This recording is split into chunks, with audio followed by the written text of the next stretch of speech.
We're here at NARM Studios, just outside Bath in southwest England, and what we're doing today, as part of our review of the UA 8XP,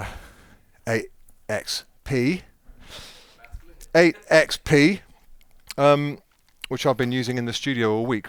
I wanted to bring it out into the field and record some drums.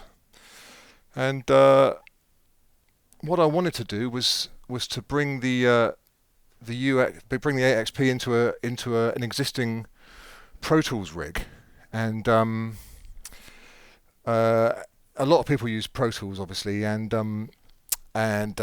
with Pro Tools HD and Pro Tools HDX, there's a PCI card that sits inside the machine or inside an external chassis. And a lot of interfaces like Prisms and Links and Apogees will have a dedicated card, a slot that will connect with the Avid hardware or third-party approved Avid hardware. But UA haven't done that, and which is fine if you're using these new interfaces as your interface and you're working native with Pro Tools, so you're using Thunderbolt 2 or Thunderbolt 3, then you've got no problem. But if you want to use it with Pro Tools in a system that isn't bang up to date, and of course a lot of people are still running old cheese grater Mac Pros and this kind of thing, I thought it would be good to investigate how possible that is. So we're going to be talking a little bit about that today. We're going to record a drum kit, and this is part of a project to recreate the original recording of David Bowie's Aladdin Sane. And we've done everything else. We wanted to do the drums today, so we're going for a real kind of 1970s tapey, warm sort of drum sound, and which is perfect for the 8XP because we've got, of course, a huge choice of unison amps, pre's, channel strips, EQs, compressors, and great toys that are all at our disposal to kind of make this the perfect virtual studio of our dreams. So in a studio like this, which is a really great studio, and there's some great records being made here, most notably Katie Tunstall, Eye to the Telescope. Quite a few of the tracks off the first Royal Blood album were done here, and it's a studio that is, you know, mid-priced. It's a mid-range studio, so it's got a great console upstairs, decent monitoring, nice set of mics, but it hasn't got a rack of Neves, you know, it hasn't got a rack of APIs, it hasn't got a load of Pultecs, it hasn't got a load of LA2As or 117060s.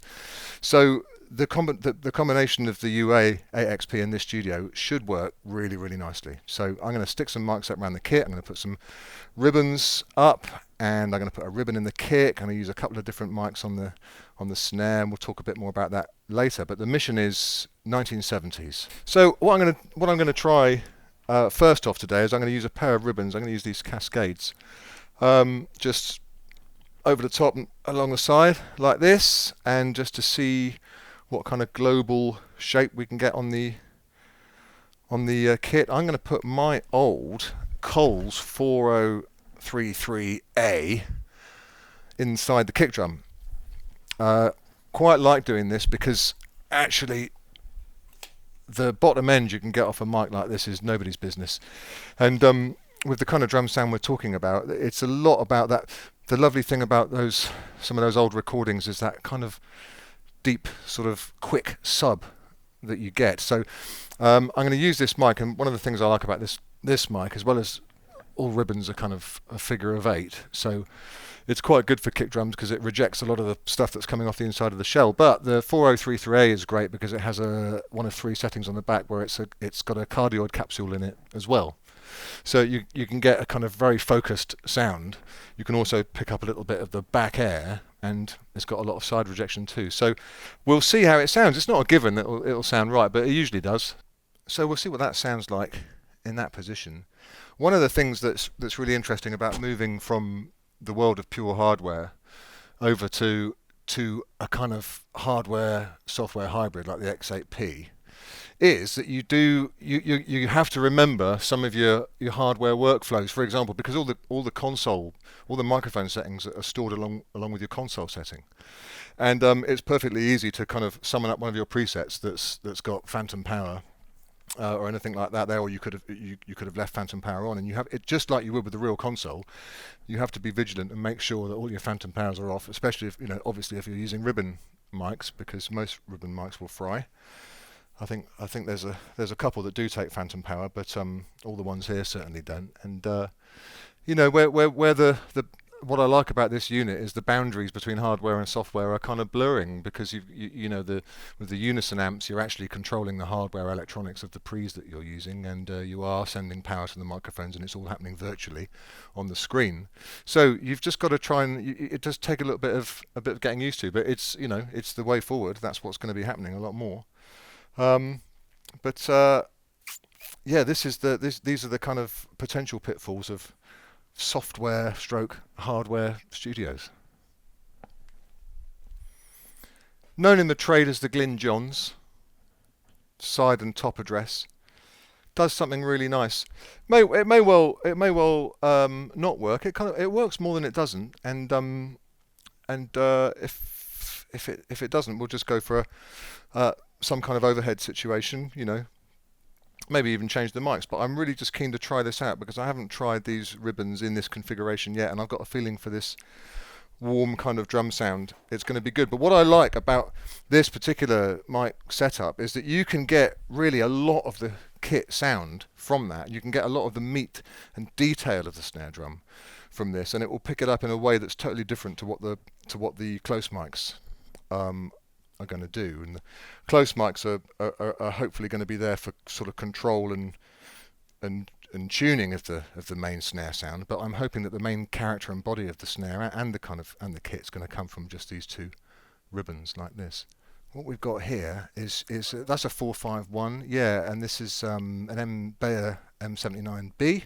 What I love about the Bowie is the thump and the weight that I get from the snare drum, and but sometimes, particularly if you're recording a drum kit and you haven't got like brand new heads on there that aren't super bright, and you find yourself perhaps later on having to kind of brighten the snare sound up a little bit, the Bowie's not as kind to the top end. But that's where sometimes adding in a condenser or a different kind of dynamic into the picture you can use just to give you a little bit of that extra kind of crispy point you might be lacking. And of course you can treat them differently with compression. So it's a bit of a fiddle getting the phase right on those two, but when it works really nicely. Well, we've got all the mics in a reasonable starting position. I think it's time to go upstairs and make a few tracks in Pro Tools and get some signals coming in and have a look at the basic kind of phase relationships between these mics, and just to see if they're in the right places and making vaguely the right noises. Doubtless there'll be a few little adjustments to make, but I'm looking forward to busting out the Unison channels and getting into some of that. See you upstairs.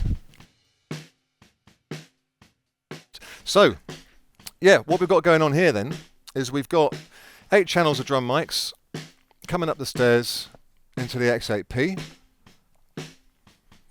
The X8P is sending its outputs optically to this 192, which I'm seeing as my Pro Tools inputs 1 to 8 here. Just having a little listen to the bottom snare mic, and what I'm doing is putting up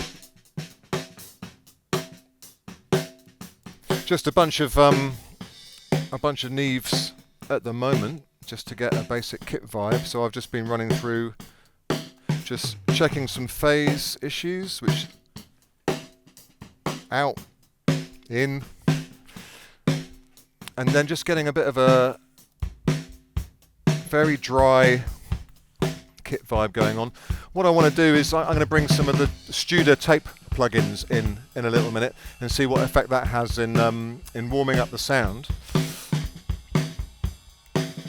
And then I shall get Damien playing along with the rest of the stems of Aladdin Sane, and we'll see how the drums are going to be sitting in the mix. Let's have a look here. I want to pull up a tape machine, Studio 80 on here. So, plugins unable to load console channels. DSP limit is exceeded. So, there's one hexacore. There's a hexacore processor in here, which is 6 of the Shark chips, and it's maxing out at the moment on 1, 2, 3, 4, 5, 6, 8 Neves, a distressor, 1, 2, a Pultec, 1176, Pultec, Studer. So I can't just keep going as much as I want forever, as much as it would be lovely, and you get in the habit of pulling up these fantastic plugins. So you do have to kind of pick what you want to do. You forget how much processing is going on here. You forget how good these plugins are and what you're doing, and you get the feeling that you should just be able to do anything.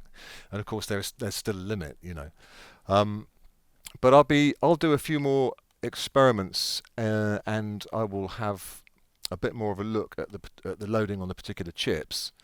So it looks like we are using DSP on. We've got what have we got? 10 available chips. But we're not using much on the Apollo, but we are using quite a lot here on the X8P. Anyway, let's run the track, see where we're at. Of course, the great thing is that once I'm going to actually record these drums with the plugins on straight into Pro Tools. I've got the option of not doing that. I could save these as I could save all the settings and open those up on Pro Tools and monitor through them. But I'm going to commit to these sounds because that's what they would have done when they were recording Aladdin Sane. So I think in that spirit we should do the same thing. But I'm going to run the track down. Here it comes, Dame. Sorry to keep you hanging around, mate. Okay. So Damien's got a little mixer downstairs like this. He's got his. I'm sending optical from the output of the 192 is feeding the hearback system, which is tucked away under there. But configuring all this to talk happily digitally is not straightforward. You've got to do it a lot and really understand what's happening. It is not an intuitive process at all. You know, I'm quite used to setting up complicated systems, and this has had me scratching my head a few times. So before you do this in anger and you've got a room full of clients, you've got to make sure you really, really know it very well. And there's a couple of things I'm not yet familiar with, but I'm getting more familiar with it by the day. So I'll have more info on that by the time we get to the studio and talk about it in depth back at the lab. Let's have a listen.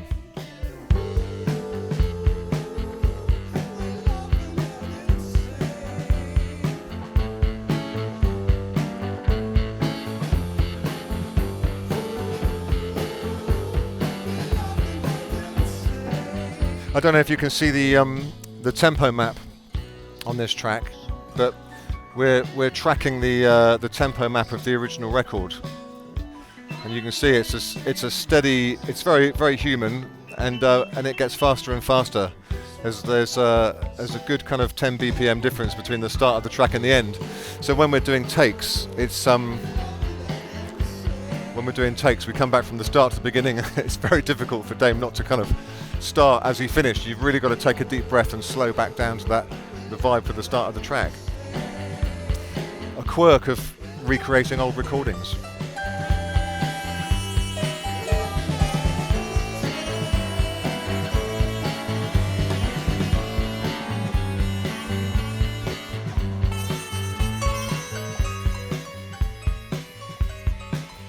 But I'm loving that the general, even with just pulling up the basic, you know, the A800 tape plug-in on a couple of the channels and just a little bit of Neve, a little bit of very basic EQ, already I've got the right character of sound that I'm after. I can go in quite a bit more detail and fiddle around with that, which I might do a bit later, but the actual sound check and getting the sound right of this part of this process has actually been very quick. I think the longest and most complicated part was getting all the digital routing set up, you know. This drum pattern, the drum performance on the original Aladdin Sane track is quite random, as it is with a lot of Bowie stuff. They don't find a pattern and stick to it generally. There's quite a lot of minute variation, and one of the things that the Bowie Collective do, that I'm part of, that when we try and do these recreations is really try and go in right to the nth degree. You can hear Simon's piano part here is absolutely note for note Mike Garson's original piano part. So we're trying to do the same thing with all of these things. So we'll have a good look through with the drums in a minute, and it's quite random. So Dame's made a few notes about the fills, and he's actually got, you know, rather than bar numbers, he's got the times. Yeah, about 1 minute 13, this fill starts happening. So we're going to have a look at a bit of that to see how close we can make it.